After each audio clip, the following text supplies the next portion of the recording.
5 premium business credit cards are quietly costing cardholders more than they earn in rewards, and the math proves it. Today, we're breaking down the real numbers behind the Chase Sapphire Reserve, American Express Platinum, Capital One Spark Elite, Inc. Business Preferred, and Amex Business Gold. And we're going to show you exactly how these cards can drain your business finances if you're not using them strategically. Let's start with the brutal truth. Annual fees on premium business credit cards have skyrocketed over the past 5 years. The Chase Sapphire Reserve now charges $550 annually, the American Express Platinum hits $695, and the Amex Business Gold sits at $295. These aren't small expenses. They represent real money that needs to be justified by actual spending and reward redemption. According to a 2024 Bankrate study, 47% of premium business card holders admit they don't know whether their card actually pays for itself when factoring in annual fees. That's a shocking statistic that suggests millions of businesses are bleeding money through poor card selection. Take the Chase Sapphire Reserve as our first case study. With that $550 annual fee, you need to earn at least $550 in rewards value just to break even. The card offers 3x points on travel and dining, 1x on everything else. Here's where the math gets interesting. If you're spending $30,000 annually on dining and travel combined, you're earning 90,000 points. At the standard 1 cent per point valuation, that's $900 in value. Subtract the $550 fee, and you're ahead by $350. But, and this is critical, most cardholders don't optimize their spending patterns. They use the card for everything, earning mostly 1x points on non-category purchases. Consider a real-world example. Sarah, a consulting firm owner, got the Sapphire Reserve thinking it would pay for itself through her business travel. Her actual spending pattern was $15,000 on bonus categories and $15,000 on base categories, generating $45,000 plus $15,000 equals $60,000 points. At conservative redemption rates of 1.25 cents per point through Chase's travel portal, that's only $750 in value. After the $550 fee, she nets $200 in profit. But she spent 3 hours managing category tracking throughout the year. Her effective hourly rate on that optimization was about $67/hour, which might sound decent until you factor in the stress and complexity of maintaining optimal spending patterns. One poor travel redemption choice, booking through a travel portal with suboptimal pricing or transferring points to a partner with unfavorable rates, and she would have instantly lost money on the card entirely. The American Express Platinum card presents an even more complex equation.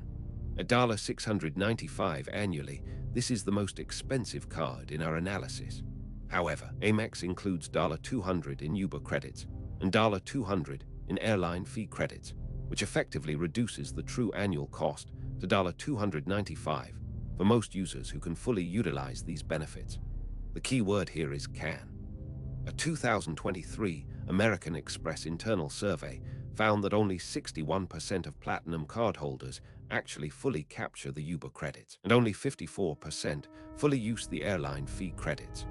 That means roughly 4 in 10 cardholders are leaving money on the table without even realizing it. Here's a real example that works. Marcus, a business consultant flying twice monthly for client meetings, spending roughly $400 per month on airfare, can fully capture the $200 airline fee credit annually. Add in regular Uber usage for airport transportation and client meetings, easily $200 annually for active professionals, and you're reducing the net fee to just $295. Now, with 1x membership, rewards points on most purchases, and 5x on airfare and hotels, a business spending $120,000 annually with $30,000 on travel is earning 150,000 points. At a typical 1.5 cent redemption value through Amex's travel transfer partners like Singapore Airlines or Hilton, that's $250 in value. Minus the $295 net fee, you're looking at $955 in profit. This actually works. But here's the counter-argument. If you're not actively traveling or using Uber regularly, you're wasting that card slot on a financial drain. Consider Jennifer, a digital marketing agency owner who got the platinum card because she thought it looked prestigious. She rarely travels, maybe 2 flights per year, and uses public transportation in her home city. She captured about $100 in Uber credits and $50 in airline credits, leaving her with a net annual fee of $545. Her spending didn't justify bonus categories, so she earned mostly 1x points on $80,000 in annual spend, just $800. After the $545 net fee, she profited a mere $255 on a card she stressed about all year. She would have been better off with a no annual fee 2% cash back card, earning $600 with 0 complications. The Capital One Spark Elite card charges $195 annually and offers 2x cash back on the first $25,000 in combined purchases per quarter, then 1x thereafter. This structure creates a hard ceiling on earning potential that's worth mapping out precisely.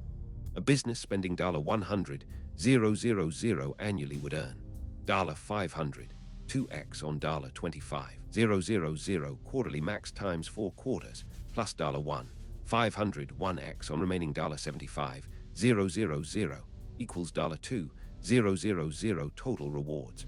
Minus the $195 fee, you net $805. The math works here, and this scenario benefits from simplicity. It's pure cash back with no redemption complexity. But consider a smaller business doing $30,000 annually. That's $300, 2x on quarterly categories capped, plus $100, 1x on $5,000 remaining, equals $400 gross rewards. After the $195 fee, you're only profiting $205, barely worth the complexity. For solopreneurs and micro businesses, this card becomes a net loss proposition. You'd be better served by a straightforward 2% cash back card, earning $600 with 0 mental overhead. Chase Inc. Business Preferred charges $95 annually, making it the most affordable on our list. The card offers 3x points on the first $25,000 in combined purchases from select categories per quarter, then 1x after. Select categories include advertising, shipping, internet, cable, phone, and gas. For a business that maxes out the quarterly limit on high-spend categories, earning potential is substantial. Consider David's e-commerce company. He spends $12,000 quarterly on Google Ads, $5,000 on Shopify, $4,000 on shipping, and $2,000 on internet. He hits the $25,000 quarterly cap and earns 3x points on everything. That's $800 annually just from maximized quarterly spending, 3x on $25,000 times 4. Add another $30,000 in 1x purchases on miscellaneous business expenses, and you're at $75,000 plus $30,000 equals $105,000 points. A conservative 3-cent valuations through Chase's travel portal. That's $365 in redemption value, minus $95 equals $270 profit. This card actually passes the profitability test for most small to mid-sized businesses, especially those with heavy spend in the bonus categories. The catch: you must actively track and optimize quarterly spend categories. Many cardholders fail to do this and end up earning mostly 1x points on everything, which barely covers the annual fee. If you're the type who sets it and forgets it, you'll waste money with this card. Finally, the American Express Business Gold charges $295 annually, but offers up to 4x points on select business categories: advertising, shipping, purchases from U.S. gas stations, and U.S. restaurants. A business strategically using this card for $50,000 in category bonuses annually earns 200,000 points. At 5-cent membership rewards redemption values through transfer partners. That's $3,000 minus $295 equals $2,705 net profit. This is genuinely lucrative for the right business profile, is where behavioral economics enters the analysis. Most cardholders estimate they'll hit these bonus categories but fall short. According to a 2023 Credit Cards Calm study, 68% of premium card holders failed to meet their spending targets, which means they earned less in rewards than anticipated. The psychological phenomenon is called optimism bias. We overestimate what we'll accomplish and underestimate the effort required. You think you'll spend $50,000 on advertising, but you actually spend $28,000. Suddenly, your profit margins shrink dramatically. So what's the broader pattern? Premium business cards work only if three conditions are met. First, you spend enough annually to justify the fee structure, typically $50,000 minimum across your business. Second, actively optimize your spending around bonus categories and credits, rather than spending naturally. Third, you actually redeem your rewards strategically rather than hoarding points or using them inefficiently on low-value redemptions. Consider the alternative. A straightforward 2% cashback card with no annual fee might earn you $2,000 on $100,000 in spending with zero fee drag and zero complexity. Compare that to the premium card earning $2,735 after fees on the same spend. Only $735 better, and that assumes perfect optimization throughout the year. For many business owners, the simpler card wins when accounting for the mental effort, stress, and actual time required to maintain category optimization. Counterargument from advocates is that premium cards offer ancillary benefits, extended warranties, purchase protection, concierge services, and lounge access that add value beyond points. For frequent travelers, lounge access alone might be worth $300 annually.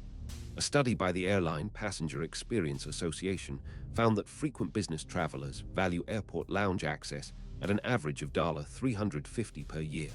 But again, you must actually use these benefits, and most cardholders don't track their utilization. We recommend literally logging your lounge visits for 3 months to calculate your actual value. Our analysis shows that 4 of these 5 cards can be profitable, but only for businesses that meet specific spending thresholds and optimization discipline. Chase Sapphire Reserve and American Express Platinum demand particularly high spending or lifestyle alignment to justify their fees. For the average small business doing $50,000 or less in annual spending, a no annual fee card with straightforward cash back might deliver better financial outcomes with less complexity and stress. The key is running